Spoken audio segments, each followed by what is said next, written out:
Hey now, this is what dream.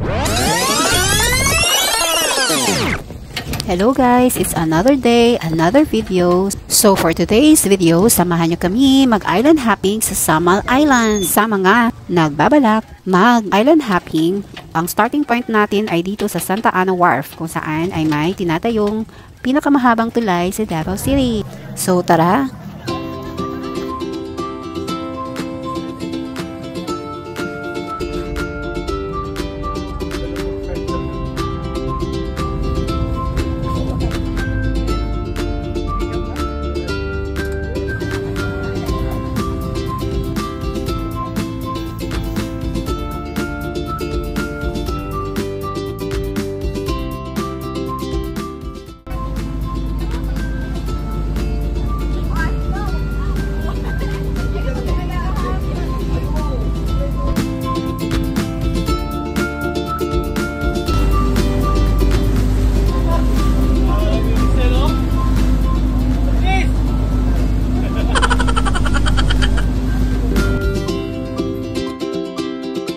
So our first stop is Dayang-Dayang Beach.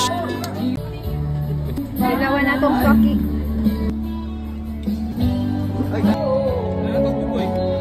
So the standard destinations for this island hopping is in Talikod Island, then Dayang Beach, Babu Santa, Coral Garden. So you are free to snorkeling there. And the next is Sabang Cliff, this one. So medyo habog jud ang cliff. So kung dili buo ang loob na moambak diri ayaw na lang yun, patuga-tuga. Then we have sightseeing with Pearl Farm and Malibanong Island.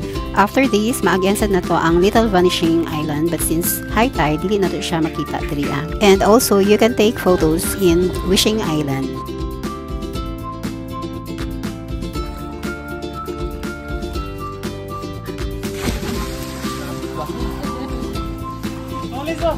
Actually, daghan pa yung pwede maatuan na destinations, but since the bad weather is waving na gyud guys, so manguli na ta.